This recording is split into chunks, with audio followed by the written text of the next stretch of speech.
la difícil situación de por qué el norte ha avanzado industrialmente y por qué el sur no ha hecho estos avances, aun cuando pensamos en el cono sur, nos conseguimos con la potencia brasilera, con el ingrediente portugués, lusitano, que no tenía un desarrollo industrial muy superior al español. Pero ¿qué pasa? Que en el sur, oigan, en el sur hay también parte de la colonia del norte y de Europa. Por eso nos conseguimos que en el sur, es decir, en el cono, incluyendo Uruguay, nos vamos a conseguir los colonos europeos. Pero bueno, no nos vayamos tan lejos. Apenas quería dar una explicación a esta joven, pero es que nos ha tocado explicarle, para que ella va a oír seguramente esta respuesta. Y finalmente le digo que en cuanto al conocimiento, y esto me parece que es crucial, en cuanto al conocimiento, hay ciertamente lo que ella dice, la historia que ella conoce, que es la historia de los descubiertos, la historia del descubrimiento de América, que se explica que nace con un Colón, que sigue con Bolívar y los patriotas, que sigue con los republicanos, que sigue con esta descendencia de esta historia contada a partir del nombre propio, Cristóbal Colón o Juan de Ampir o Ambrosio Alfín o Francisco de Miranda o Bolívar o Páez, Sucre, Monagas, Falcón, Castro, Gómez, López, el otro, los nombres. Pues bien, esa es la historia parcial, la historia de unos individuos, de unos nombres. No es la historia de una sociedad, de un colectivo, no. La historia de unos hombres. Se trata en este caso, los no descubiertos plantean otra historia, la historia de lo que generalmente es llamado pueblo, la historia del colectivo, la historia de la acción de los hombres. No es posible que sigamos descubriendo, sigamos diciendo Colón descubrió la América o Simón Bolívar libertó cinco países. No es posible que sigamos en estas simplezas. Son simplezas porque un hombre no es historia. Los hombres son historia. Uno no es historia. Uno tiene su historia personal, particular.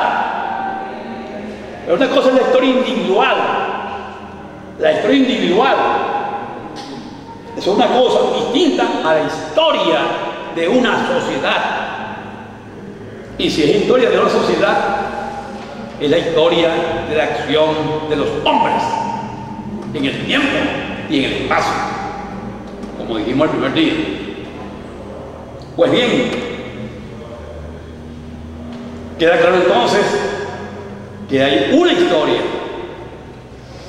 con estos signos de los no descubiertos, que significa somos una historia milenaria que no de 520 años. Somos una historia que no le rinde culto a esto del tal descubrimiento. Nadie descubre a nadie. No hay sociedades cubiertas ni descubiertas. somos una conciencia y una condición distinta. De modo que no podemos aceptar en ningún plano esto de que somos descubiertos. Eso no existe. Eso no existe. Bien, señores, esto nos lleva, este criterio nos lleva finalmente a algo que es lo que nos corresponde en el día de hoy, que es pensar sobre la historia planteada hoy, en este día de junio, 3 de junio del 2. No. 3. Está adelantado, profesor. 3 de junio del 2013. Estamos, señores, a 200 años del decreto de guerra a muerte de 1813. 1813. Trujillo. Decreto de guerra a muerte.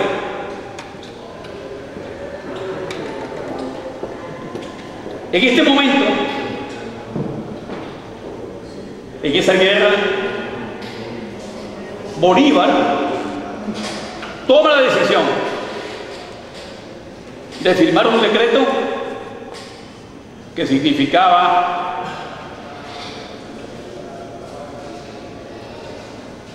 restiarse, porque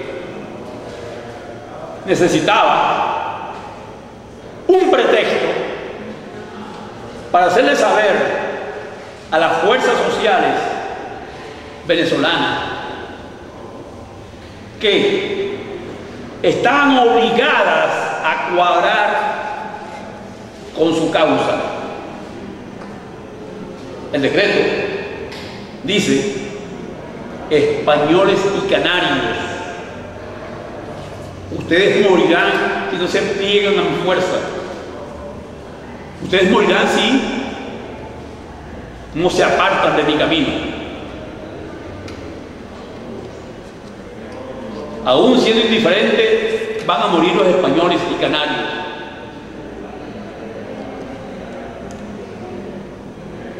Con esto es la presión para que originarios, también llamados indios, originarios, negros y pardos, entendieran que debían plegarse a la fuerza bolivariana. Pero, ¿qué ocurre en ese momento de hace 203 años? ¿Qué ocurre entonces que no ocurre hoy? ¿Cuáles son los rasgos específicos de la situación venezolana en el día de hoy? Se puede pensar que en Venezuela se han producido cambios desde el 1813 hasta el día de hoy. ¿Qué cambios ha habido? Digo, ha habido cambios que se pueden considerar como rupturas del orden económico, político, social, militar, ideológico y político. ¿Cuáles son realmente los cambios?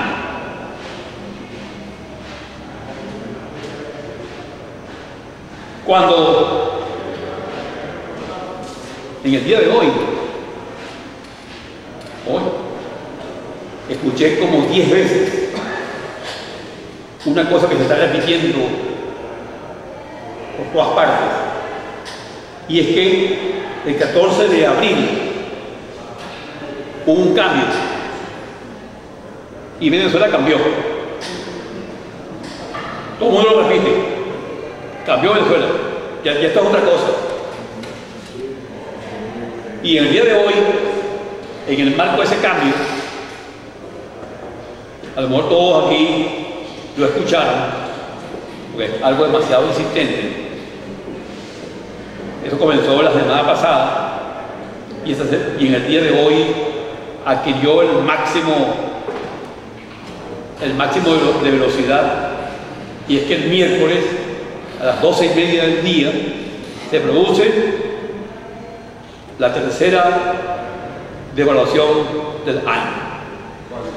Te llaman, te preguntan, todo el mundo andan con una gran locura. Cuando me preguntan, digo, no, mis análisis no me dan para eso, de que haya otra devaluación.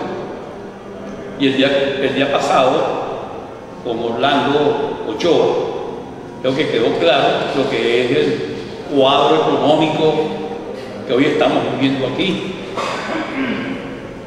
Y entre otras cosas quedó claro de cómo hay una crisis cambiaria que ellos tratan de corregir con la maquinita de dinero que tienen en el Banco Central de Venezuela. Dinero que llaman inorgánico o sin respaldo. Luego entonces no se sabe para qué se van a arriesgar a otra devaluación. No les hace falta. No les hace falta. Pero los acaparadores de dólares, los que controlan el mercado del dólar paralelo, necesitan subirlo. Y para subirlo crean esta angustia, y el poco de gente de la clase media que tiene algunos grupos todavía por allí de reserva, los sacan o se los entrega para comprar dólares a 30, mañana estará a 35 supongo, mañana martes, 35, 38, lo conseguirás mañana. Es decir, unos especuladores haciendo lo que les da la gana, lo que les da la gana. Les advierto que muchos comercios hoy no despacharon. Por ejemplo, yo estoy ligado al comercio de los gráficos, y eso de papel lo paralizaron por completo, esperando la devaluación para subir el papel 40 o 50% más. Pues bien, esto es el cambio. Esto fue lo que cambió el 14 de abril. Porque yo no veo otros cambios, a no ser que uno piense que aquí se han jugado los cambios para crear la sensación de cambios. Así, por ejemplo, uno va hacia atrás y se pregunta, ¿cuál es el cambio que se produjo aquí el 5 de marzo del 13? Mucha gente haya pensado que cuando se produjese el 5 de marzo o el 8 de marzo, por cualquier fecha, que ocurriera el deceso del difunto o que ocurriera el deceso del señor Chávez, aquí se iba a producir una situación que iba a ser realmente de una profunda conmoción. Señores, se van a cumplir 3 meses de la muerte de Chávez, y parece que fuesen 3 años. El culto a Chávez, en mi apreciación,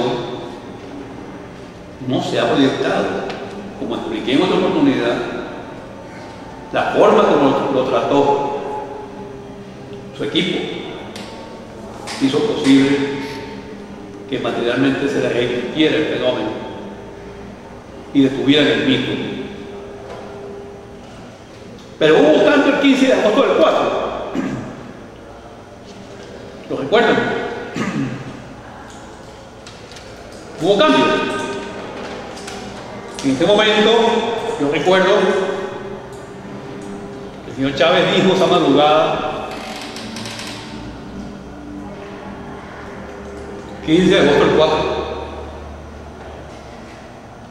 dijo Chávez, corazón del pueblo, Venezuela cambió para siempre. ¿Recuerdan?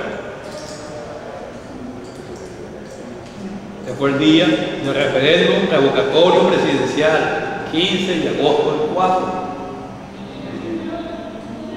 Lo ganó Chávez, teóricamente, 6 a 4.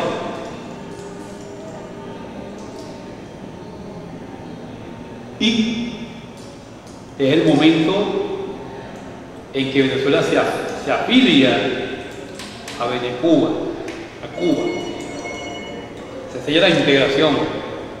Y cuando él dice cambió para siempre, es porque se integraba Venezuela a Cuba, se creaba Cuba. ¿Cambió Venezuela acaso el 11 de abril del 2? El 11 de abril hay una masacre, mucha gente suponía que venía y que a partir de esa masacre aquí se producían grandes acontecimientos que podían acabar con el régimen.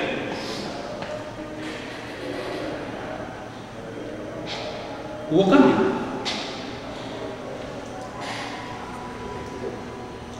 El 6 de diciembre del 98 fue desplazada la Cuarta República. Se instala vía electoral el señor Chávez. Hubo cambio. ¿Cómo no? Pues si se puede entender por cambio, el desplazamiento de la vieja fuerza política, ADECOPEI, y la implantación de una nueva fuerza política con el mismo remanente de ADECOPEI. Si eso quiere decir como un cambio,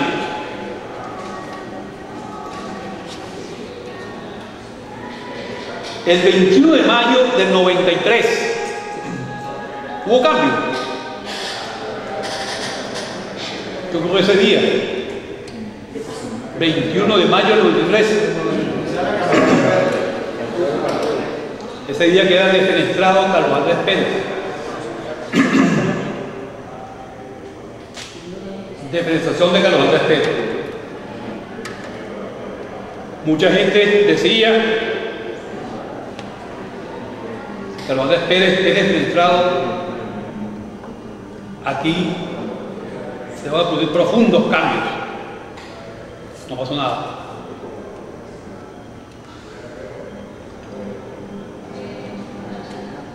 Hubo cambio el 27 de febrero del 89.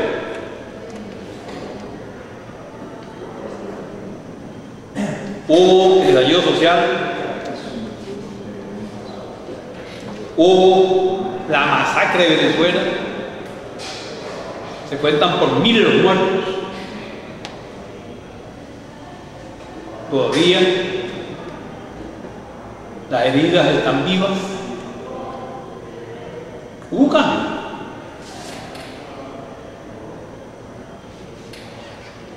El 23 de enero del 58 es derrocada la dictadura de Pérez Jiménez.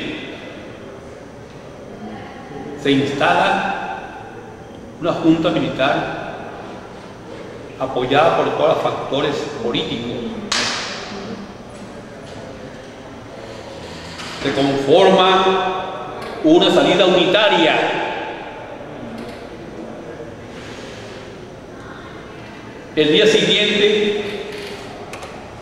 mucha gente ya estaba en la oposición y gritaban civiles a la Junta, fuera los militares de la Junta. Y en efecto, sacaron 2 militares y metieron 2 civiles. Mendoza y Blas Lamberti.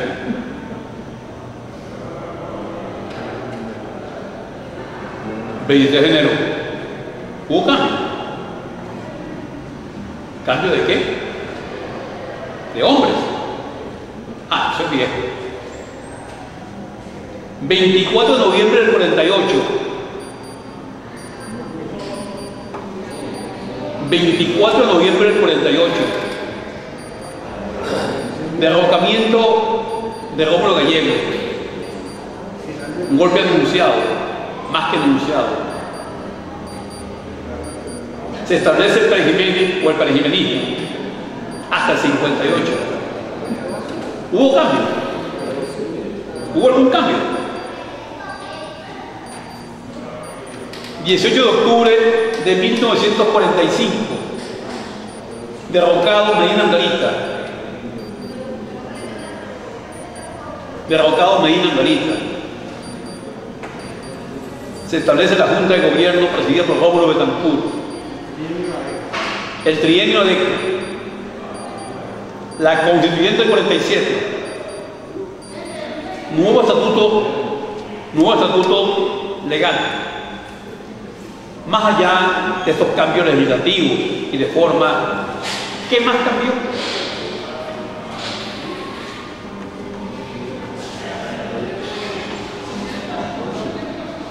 El 17 de diciembre de 1935 muere Juan Vicente Gómez. Buena parte de Venezuela pensaba que Venezuela sería una antes y después, que el cambio iba a ser profundo. Desde el año 8, por no decir que desde 1900, se esperaba el fin de Gómez. Ocurre en Maracay, en esa fecha del 35, en ese diciembre. Bueno, señores, todo estaba como orquestado para que no pasara nada significativo y trascendente. López Contreras se comporta de una manera muy política, comenzando por presentarse al sitio del velorio y besar la frente del benemérito, con lo cual se graduó de presidente. Este es un momento bien importante para estudiarlo. Quien no maneja el 36 no va a entender muchas cosas de lo que está pasando en el día de hoy. A ese respecto, me permito sugerir la lectura del libro del doctor Miguel Acosta Sáenz, a quien tuvimos la oportunidad de entrevistar. El siglo que yo viví, título del libro, y otro título para comprender el 36, trabajo que hicimos con Eduardo Gallego Mancera. Eduardo Gallego Mancera.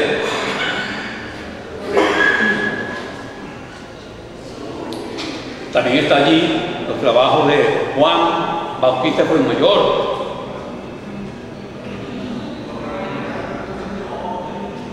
¿Qué cambió? El golpe de Gómez a Castro en el 8.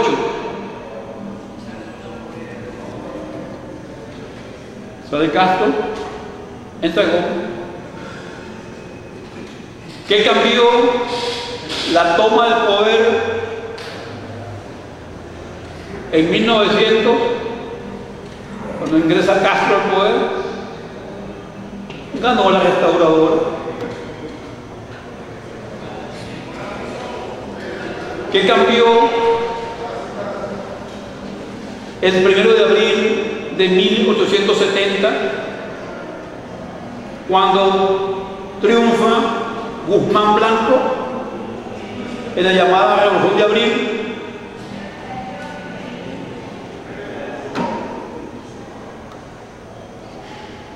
Puede decirse que el guzmancismo, que va del 70 al 86, echa las bases, ya lo veremos en nuestro desarrollo, echa las bases del desarrollo material de Venezuela, de la modernización que se ha llamado, echa las bases para el desarrollo de una burguesía, de unas comunicaciones, de una civilidad, ya lo veremos, pero en principio no hay un cambio para la sociedad en general, sino para un proyecto social, en este caso de la clase adinerada. ¿Qué cambió con la firma del Tratado de Coche en 1863? ¿Qué cambió? Páez y Guzmán,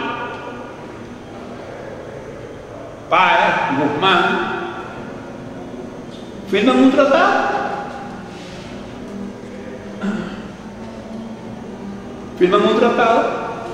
Mediante el cual Páez abdica y le entrega el poder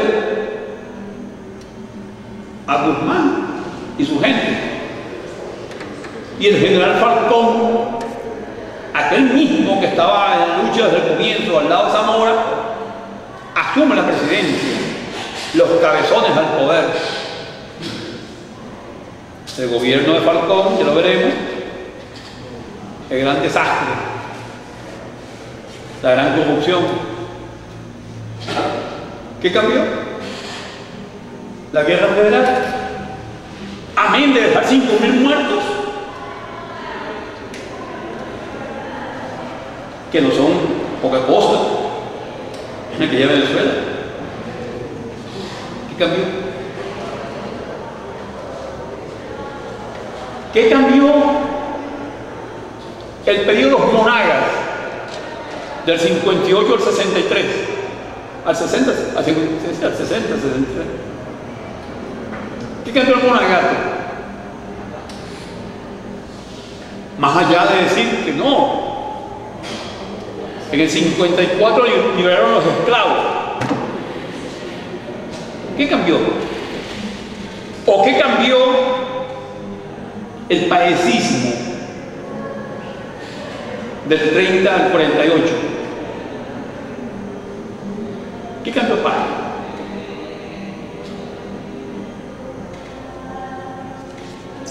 ¿Qué cambió el Congreso Constituyente de Valencia en 1830, más allá de decir que la sociedad seguía dividida en ciudadanos y esclavos?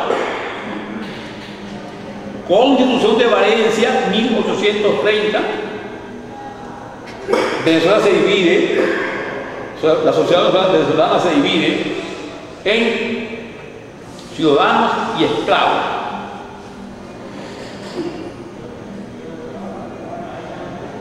Y comienza el llamado periodo que para algunos es la tercera y para otros es la Cuarta República. Paréntesis, este es el juego de la República, que la primera, que se funda en el 11, con la firma de la independencia, termina en el 12, con la capitulación de Bolívar ante Monteverde, de Miranda ante Monteverde. Y ahí comienza un relajo que nadie sabe dónde, porque la segunda tiene varios momentos de comienzo y de final. Y esa segunda termina en el 30 para uno, y el 30 sigue hasta, se supone que la cuarta como que termina en el 99, y comienza esto que llaman la quinta. Es la mamadera de gallo de las repúblicas. Tenemos un trabajo sobre esto que vamos a publicar recién, sin principio ni fin. Entendamos que esta es una labor de los llamados historiadores, que nadie dijo que sea la primera república, o la segunda, tercera, cuarta o quinta, sino que eso fue labor de los llamados historiadores, para que, con la excepción de esta gente de la actualidad, que llaman Quinta República,